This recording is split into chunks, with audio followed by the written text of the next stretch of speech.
కంటి అద్దాల నుండి శాశ్వత విముక్తి పొందండి. లాసిక్ సర్జరీ 14,000 మాత్రమే. వివరాలకు సంప్రదించండి. అమరావతిలో పనుల పరంపర మొదలైంది.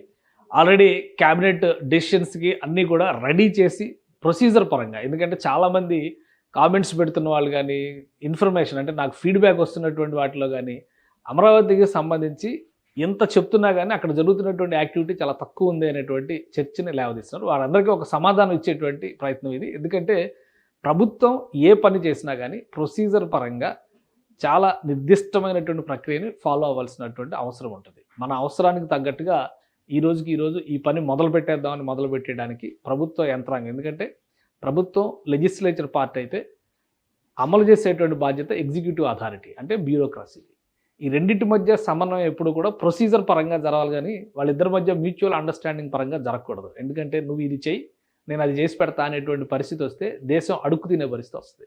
కాబట్టి ఈ రెండు కూడా ఇండిపెండెంట్గా ప్రజా ప్రయోజనార్థం పనిచేయాల్సినటువంటి వ్యవస్థలు. ఆ క్రమంలోనే అమరావతిలో ఆగిపోయినటువంటి పనుల్ని ముందుకు తీసుకెళ్లడానికి నిర్దిష్టమైనటువంటి విధి విధానాలని అమలు చేయడం ద్వారా ఆ పనులకి సంబంధించినటువంటి అలాట్మెంట్ ప్రాసెస్ మొదలైంది. ఇప్పటివరకు చిన్న చిన్న పనులని కేటాయించినటువంటి అమరావతి డెవలప్మెంట్ కార్పొరేషన్ కావచ్చు, ఏపీసీఆర్డీఏ కావచ్చు, ఇప్పుడు ఫుల్ ఫ్లెడ్జ్డ్గా అమరావతి నగర నిర్మాణానికి కావాల్సినటువంటి వ్యవస్థల్ని, నగర నిర్మాణంలో ఆగిపోయినటువంటి పనుల్ని ముందుకు తీసుకెళ్లేటువంటి ప్రణాళికల్ని వీటిని ఆవిష్కరిస్తున్నారు. ఈ క్రమంలోనే మున్సిపల్ శాఖ మంత్రి నారాయణ అసెంబ్లీలో ఒక నిర్దిష్టమైనటువంటి ప్రకటన చేశారు. ఈ ప్రకటన పరంగా ఎలాంటి కార్యాచరణతో అమరావతిని నిర్మించబోతున్నారు, ఆర్థిక వనరులు ఏ విధంగా సమకూర్చుకోబోతున్నారు, అలానే ఒకవేళ అమరావతి పైన రుణభారం వస్తే దాని బాధ్యత ఎవరు వహిస్తారు, ఈ అంశాలన్నిటిపైన కూడా ఒక స్పష్టత ఇచ్చారు. ఇక లెటర్ ఆఫ్ అలాట్మెంట్ లేదా లెటర్ ఆఫ్ అగ్రిమెంట్ లేదా లెటర్ ఆఫ్ ఇంటెంట్ ఇది వస్తే పెద్ద కాంట్రాక్టులకు సంబంధించి టెండర్స్ ఫ్లోట్ చేయడం ద్వారా వచ్చినటువంటి పెద్ద కాంట్రాక్టులకు సంబంధించినటువంటి పనులు అమరావతిలో పెద్ద ఎత్తున మొదలవుతాయి.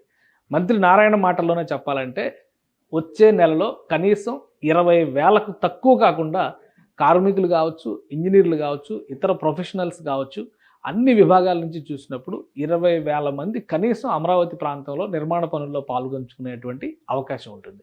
అంటే ఇంత ప్రొసీజర్ ఉంది. ఈ ప్రొసీజర్ మొత్తాన్ని కూడా ఒక స్ట్రీమ్ లైన్ పద్ధతిలో ఒక దేనికది సెగ్రిగేట్ చేసి ఆ పనుల్ని అలాట్మెంట్ చేసేటువంటి ప్రక్రియని మొదలుపెట్టారు. ఇప్పుడు బిడ్డింగ్ చేసే విధానం, ఎందుకంటే ప్రభుత్వ ఖజానా నుంచి ₹1,00,000 మినహా ₹1,00,000 పైన ఏ ఒక్క రూపాయి ఖర్చు పెట్టాలన్నా కానీ ఖచ్చితంగా కొంత ప్రొసీజర్ ఫాలో అవ్వాల్సి ఉంటుంది. ఆ ప్రొసీజర్ ప్రకారం చూస్తే కనుక 10 లక్షల లోపు అయితే ఈ ప్రొక్యూర్మెంట్ ద్వారా ఆయా పనుల్ని కేటాయించడానికి అవకాశం ఉంటుంది. 10 లక్షల పైన అయితే పూర్తిగా పబ్లిక్ టెండర్స్లోకి వెళ్లాల్సిందే. దానికి ఎలిజిబిలిటీ ఉండేటువంటి సంస్థలు, ఆ సంస్థలకు ఉండేటువంటి క్రెడిబిలిటీని బేరీజ్ వేసి పనుల్ని అలాట్ చేస్తారు.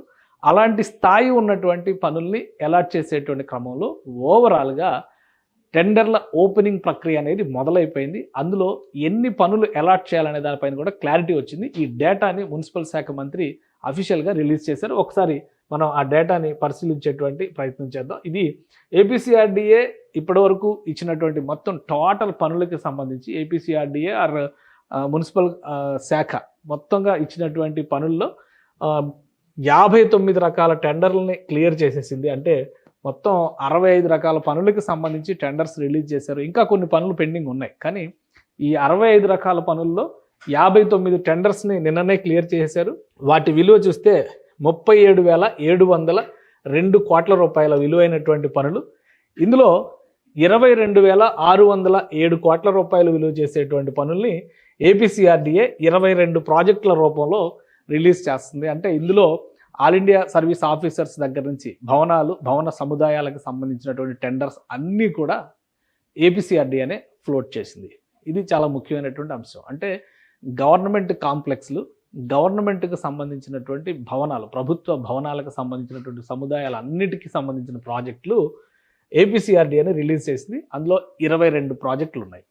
సో రెండవది అమరావతి డెవలప్మెంట్ కార్పొరేషన్ మరొకటి ఉంది. అంటే మనకు ఎట్లయితే మున్సిపల్ కార్పొరేషన్స్ ఎలా పనిచేస్తున్నాయో, హెచ్ఎండిఏ లాంటి సంస్థలు ఎలా పనిచేస్తున్నాయో, ఇదివరకు హైదరాబాద్లో హుడా లాంటి సంస్థ ఎలా పనిచేస్తుందో, అలాగా ఈ అర్బనైజేషన్ ప్రాసెస్ని అమరావతిలో డెవలప్ చేసేటువంటి బాధ్యతని అమరావతి డెవలప్మెంట్ కార్పొరేషన్కి కేటాయించారు.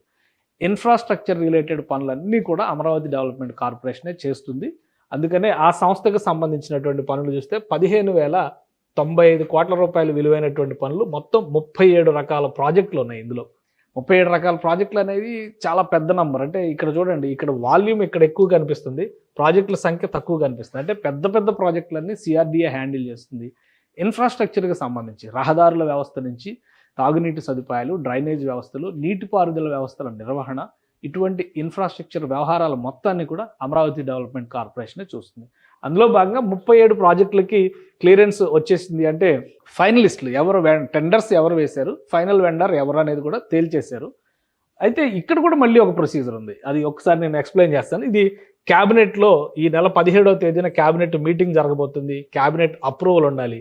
క్యాబినెట్ అగ్రిమెంట్ అంటే యాక్సెప్ట్ చేసిన తర్వాతే లెటర్ ఆఫ్ ఇంటెంట్ అనేటువంటి ప్రాసెస్, వాళ్ళకి ఇచ్చేటువంటి లెటర్ ఆఫ్ అగ్రిమెంట్స్ ఆయా సంస్థలకి, ఎవరైతే టెండర్స్లో ఫైనలిస్టులుగా వచ్చారో ఆయా సంస్థలకి ఒక అథారిటీ లెటర్ ఇస్తారు. అక్కడి నుంచి పనులు మొదలవడానికి అవకాశం ఉంది. అంటే 17వ తేదీన లెటర్స్ ఇచ్చిన తర్వాత 18వ తేదీ నుంచి అనుకుందాం మనం, అప్పటి నుంచి పనుల పరంపర మొదలవుతుంది. రాబోయేటువంటి రోజుల్లో 20,000కు తక్కువ కాకుండా ఇక్కడ వర్కర్స్ పనిచేస్తారనేటువంటి మాట మంత్రి నారాయణ గారే చెప్పారు. అంటే మొత్తం ఒకసారి మనం స్ట్రక్చర్ని పరిశీలించేటువంటి ప్రయత్నం చేద్దాం. అమరావతికి సంబంధించినటువంటి ఇన్ఫ్రాస్ట్రక్చర్ మ్యాప్ ఇది.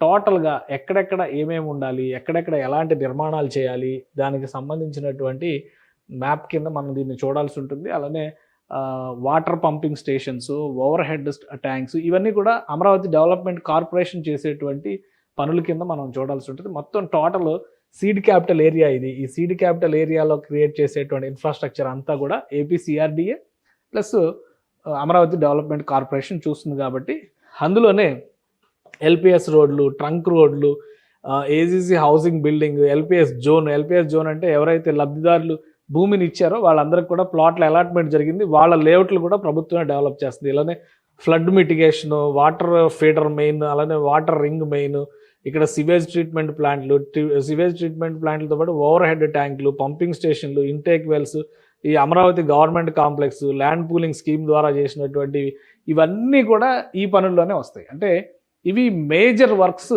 దీనిలో ఉన్నాయి. కొన్ని పెండింగ్ వర్క్స్ ఉన్నాయి, ఎందుకంటే అమరావతిని లింక్ చేసేటువంటి కీలకమైనటువంటి ఐకానిక్ బ్రిడ్జ్ నిర్మాణాన్ని కూడా రాష్ట్ర ప్రభుత్వం చేపట్టాలా, కేంద్ర ప్రభుత్వానికి ఒక విజ్ఞప్తి చేసింది. కేంద్ర ప్రభుత్వ సహకారంతో చేపట్టాలనేది కొంత పెండింగ్లో ఉంది.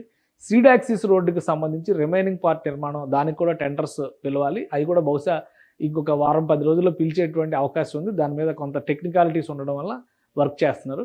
సో ఇవన్నీ కంప్లీట్ అయిన తర్వాత మనం ఒకసారి చూస్తే కనుక ఇన్ని రకాల పనులు, సీడ్ యాక్సిస్ రోడ్డు ఇవన్నీ కంప్లీట్ అయితే అమరావతిలోకి ఎంటర్ అవడం కూడా చాలా ఈజీ అవుతుంది. ఇక్కడ మనం కృష్ణానదిలో కనెక్టివిటీ దగ్గర నుంచి ప్రతిదీ ఇందులో ప్లానింగ్ చేశారు. ఈ ఇన్ఫ్రాస్ట్రక్చర్తోనే ఎక్కువ సమస్యలు ఉన్నాయి. అందుకని చెప్పనే ఇన్ని ప్రాజెక్టులని ఫ్లోట్ చేయాల్సినటువంటి పరిస్థితి. ఇన్ని రకాల వర్క్స్ని డివైడ్ చేసి డివిజన్ చేయడం ద్వారా అలాట్మెంట్ చేసేటువంటి ప్రాసెస్ని ప్రభుత్వం అనుసరిస్తుంది. ఎక్కడైనా కానీ ప్రొసీజర్ అనేది చాలా ముఖ్యమైనది. ఈ ప్రొసీజర్ కనుక ఫాలో అవ్వకపోయినా, ప్రొసీజర్ డీవియేట్ అయినా కానీ, ఇప్పుడు గతంలో ప్రొసీజర్ అంతా ఫాలో అయ్యి చేశారు కాబట్టి అన్ని రకాల ఆరోపణలు వచ్చినా కానీ, 5 సంవత్సరాల పాటు అమరావతిని ఆపేసినా కానీ, పలానా చోట పలానా తప్పు జరిగింది అని నిరూపించేటువంటి ఆధారాలు కానీ, అంశాలను కానీ గత ప్రభుత్వంలో ఉన్నటువంటి పెద్దలు చూపించలేకపోయారు. అందుకే కోర్టులో కూడా ఈ వాదనలు వీగిపోయినటువంటి పరిస్థితి ఉంది. కాబట్టి ఇప్పుడు చేసుకునేటువంటి ప్రాసెస్లో రివైవల్ ఆఫ్ అమరావతిని పునరుత్తేజపరిచేటువంటి క్రమంలో అనుసరించేటువంటి విధానాల విషయంలో ప్రభుత్వం చాలా అప్రమత్తంగా ఉంది. అందులో భాగంగానే మొదటి ఫేజ్ పనులకి సంబంధించినటువంటి క్లియరెన్స్లు అన్నీ వచ్చేసినాయి. ఇక క్యాబినెట్ అప్రూవల్ తర్వాత, క్యాబినెట్ ఆమోదం తెలిపిన తర్వాత పనులు ప్రారంభం కావడం ఒకటే మిగిలి ఉంది. సుమన్ టీవీలో మీ పర్సనల్ అండ్ బిజినెస్ ప్రమోషన్స్ కోసం కింది నెంబర్కి కాంటాక్ట్ చేయండి.